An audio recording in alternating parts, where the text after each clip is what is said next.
శ్రీ సాయినాథాయ నమః. శ్రీ సాయి సచ్చరిత్రము 12వ అధ్యాయం. శ్రీ సాయి లీలలు, కాకా మహాజని, ధుమాల్ ప్లీడరు, నిమోన్కర్ భార్య, ములే శాస్త్రి, రామభక్తుడైన ఒక డాక్టరు మొదలుగున్న వారి అనుభవములు.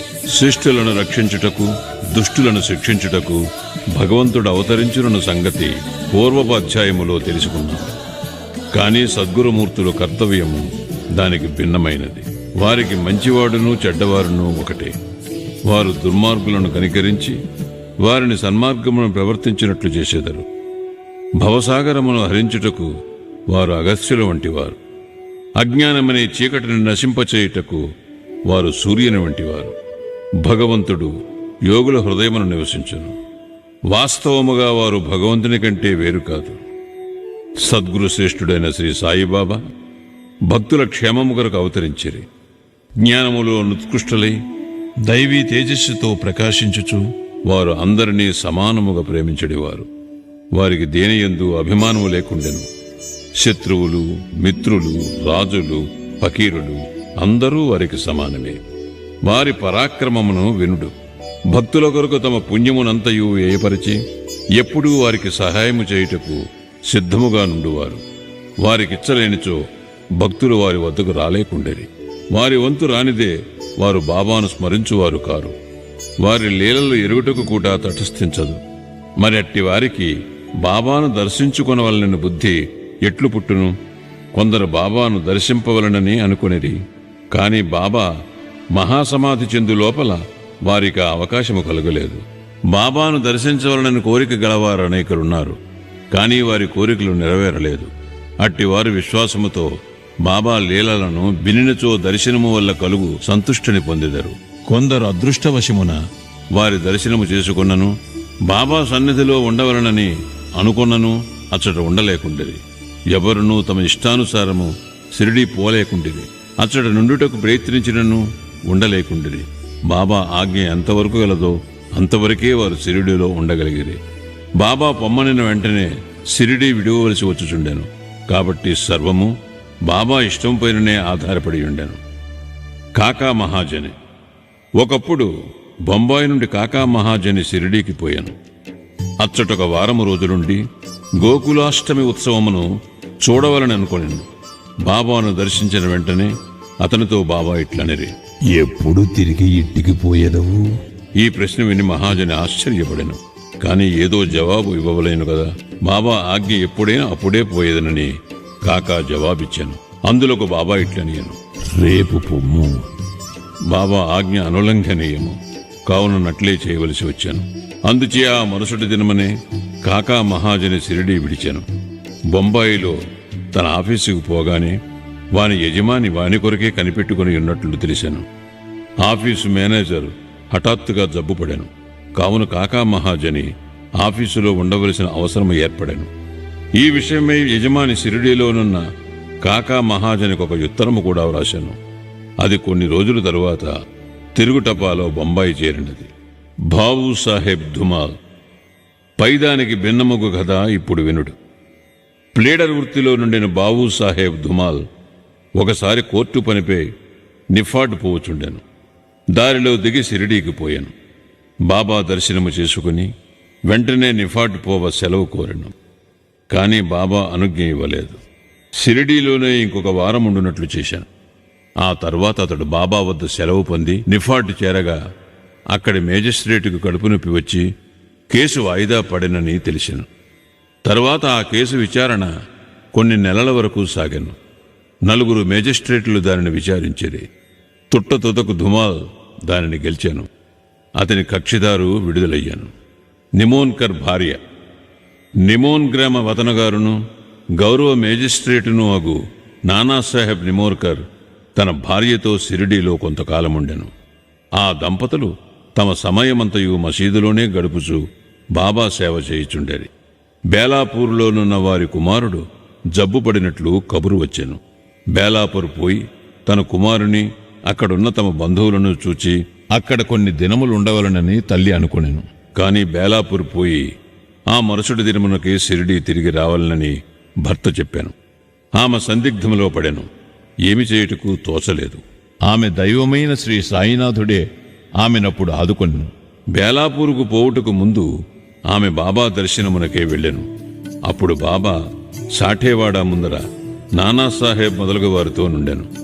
ఆమె బాబా వద్దకు పోయి సాష్టాంగ నమస్కారము చేసి బేలాపూర్ పోవుటకు అనుమతినిమ్మని కోరెను. అప్పుడు బాబా ఆమెతో ఇట్లు చెప్పాను: వెళ్ళుము, ఆలస్యము చేయవద్దు. హాయిగా బేలాపూర్లో 4 రోజులుండిరా. నీ బంధువులందరినీ చూచి నింపాదిగా షిరిడీకి రమ్ము. బాబా మాటలెంత సమయానుకూలముగా నుండెనో గమనింపుడు. నిమోన్కర్ ఆదేశమును బాబా ఆజ్ఞ రద్దు చేశాను. నాసిక్ నివాసియగు ముళే శాస్త్రి పూర్వాచారపరాయణుడైన బ్రాహ్మణుడు. నాసిక్ నివాసి. ఆయన షట్శాస్త్ర పారంగతుడు, జ్యోతిష్య సాముద్రిక శాస్త్రములలో దిట్ట. అతడు నాగపూర్కు చెందిన కోటీశ్వరుడుకు బాపూసాహెబ్ బూటీని కలుసుకొనుటకు షిరిడీకి వచ్చెను. బూటీని చూచిన పిదప బాబా దర్శనమునకి మసీదుకు పోయెను. బాబా తన డబ్బుతో మామిడి పండ్లు, కొన్ని పలహారపు వస్తువులను కొని మసీదులోనున్న వారందరికీ పంచిపెట్టుచుండెను. మామిడి పండును బాబా ఒక చిత్రమైన విధముగా అన్ని వైపులా నొక్కిడేవారు. తినువారు ఆ పండును నోటబెట్టుకుని చప్పరించగానే రసమంతయు నోటిలోనికి పోయి తొక్క టెంక మిగిలిటివి. అరటిపండ్లు నొలిచి గుజ్జును భక్తులకు పంచిపెట్టి తొక్కలు బాబా తమ వద్ద ఉంచుకునేవారు.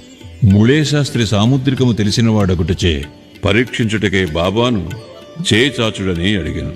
బాబా దానిని అసలు పట్టించుకొనక 4 అరటిపండ్లు అతని చేతిలో పెట్టిరి. తరువాత అందరూ వాడా చేరిరి. ములే శాస్త్రి స్నానము చేసి మడిబట్టలు కట్టుకుని అగ్నిహోత్రము మొదలగునవి ఆచరించుటకు మొదలెడెను. బాబా మామూలుగానే లెండీ తోటకు బయలుదేరాను. మార్గమధ్యమున బాబా హఠాత్తుగా గేరు తయారుగా నుంచుడు, ఈనాడు కాషాయ వస్త్రమును ధరించెదను అని అనను. ఆ మాటలెవరికీ బోధపడలేదు. కొంతసేపటికి బాబా లెండీ తోట నుంచి తిరిగి వచ్చాను. మధ్యాహ్న హారతి కొరకు సర్వమూ సిద్ధమయ్యాను. మధ్యాహ్న హారతికి తనతో వచ్చేదరా అని ములే శాస్త్రిని బూటీ అడిగాను. సాయంకాలము బాబా దర్శనము చేసుకునేదనని శాస్త్రి బదులు చెప్పాను. అంతలో బాబా తన ఆసనముపై కూర్చుండెను. భక్తులు వారికి నమస్కరించారు. హారతి ప్రారంభమయ్యాను. బాబా నాసిక్ బ్రాహ్మణుని వద్ద నుంచి దక్షిణ తెమ్మనను. బూటీ స్వయముగా దక్షిణ తెచ్చుటకై పోయాను. బాబా ఆజ్ఞ అతనికి చెప్పగానే అతడు ఆశ్చర్యపడెను. తనలో తానిట్లు అనుకున్నాను, నేను అగ్నిహోత్రిని, బాబా గొప్ప మహాత్ముడే కావచ్చు, కాని నేనాయన ఆశ్రితుడను కాని వారికి నేనెందుకు దక్షిణనీయవలను? సాయిబాబా అంతటి మహాత్ముడు బూటీ వంటి సంపన్నుని ద్వారా దక్షిణ అడుగుటచే అతడు కాదనలేకపోయాను. తన అనుష్ఠానమును మధ్యలోనే ఆపి బూటీతో మసీదుకు బయలుదేరను. మడితోనున్న తాను మసీదులో అడిగిడిన మైలు పడిపోవదనని భావించి మసీదు బయటే దూరముగా నిలువబడి బాబాపై పువ్వులను విసిరెను. హఠాత్తుగా బాబా స్థానములో గతించిన తమ గురువగు గోలప్ స్వామి కూర్చొని ఉండెను. అతడు ఆశ్చర్యపడెను. అది కళా నిజమా అని సందేహపడెను. తనను తాను గిల్లుకొని మళ్లీ చూచెను. తాను పూర్తి జాగ్రత్తావస్థలోనే ఉన్నాడు. భ్రాంతి ఎగుటకు వీలులేదు. ఆయనచో ఏనాడో గతించిన తన గురువు అచ్చటికెట్లు వచ్చెను. అతనికి నోట మాట రాకుండెను. తుదకు సందిగ్ధములన్నీ విడిచిపెట్టి మసీదులో ప్రవేశించి తన గురువు పాదములపై పడి లేచి చేతులు జోడించి నిలువబడెను. తక్కిన వారందరూ బాబా హారతి పాడుచుండగా ములే శాస్త్రి తన గురునామమునుచ్చరించుచుండెను. తాను అగ్రకులముకు చెందినవాడను పవిత్రుడను ఎను అభిజాత్యమును వదిలిపెట్టి తన గురుని పాదములపై పడి సాష్టాంగ నమస్కారమునర్చి కండ్లు మూసుకొనెను. లేచి కండ్లు తెరిచి చూచుసరికి వానిని దక్షిణ అడుగుచూ సాయిబాబా కనిపించాను. బాబా వారి ఆనందరూపమును ఊహకందని వారి శక్తిని చూచి ములే శాస్త్రి మైమరిచెను. మిక్కిలి సంతుష్టి చెందెను. అతని నేత్రములు సంతోష బాష్పములచే నిండెను. మనస్ఫూర్తిగా బాబాకు తిరిగి నమస్కరించి దక్షిణను సంగెను. తన సందేహము తీరినదని తనకు గురుదర్శనం అయినదనియూ చెప్పాను. బాబా యొక్క ఆ ఆశ్చర్యకరమైన లీలను కాంచిన వారందరూ అచ్చరువందిరి. గేరు తిండు, కాషాయ వస్త్రములు ధరించెదను అని అంతకు ముందు బాబా పలికిన మాటలకు అర్థము అప్పుడు వారు గ్రహించిరి. సాయి యొక్క లీలలు ఆశ్చర్యకరములు. రామభక్తుడైన డాక్టర్ ఒకనాడొక మామలతదార్ తన స్నేహితుడకు డాక్టర్తో కలిసి షిరిడీ వచ్చాను. షిరిడీ బయలుదేరుటకు ముందు తన మిత్రుడితో ఆ డాక్టర్ తన ఆరాధ్య దైవము శ్రీరాముడనియు తన షిరిడీకి పోయి ఒక మహమ్మదీయునికి మనస్కరించుట లేదనియు చెప్పాను. అక్కడ షిరిడీలో బాబాకు నమస్కరించమని ఎవరూ బలవంత పెట్టరనియు కలిసి సరదాగా గడుపుటకు తనతో రావాలననియు మామల్తదారు కోరెను. దానికి ఆ డాక్టర్ సమ్మతించాను. షిరిడీ చేరి బాబాను చూచుటకు వారు మసీదుకు పోయేది. అందరికంటే ముందు డాక్టర్ బాబాకు నమస్కరించుట చూచి అందరూ ఆశ్చర్యపడిరి. తన మనోనిశ్చయమును మార్చుకొని ఒక మహమ్మదీయునికి ఎట్లు నమస్కరించితివని అందరూ అడిగిరి. తన ఇష్టదైవముగు శ్రీరాముడు ఆ గద్దెపైన తనకు కనిపించుటచే వారి పాదములపై పడి సాష్టాంగ నమస్కారం మార్చితనని డాక్టర్ బదులెడిను. అతడట్లని తిరిగి చూడగా అక్కడ సాయిబాబానే కనిపించాను.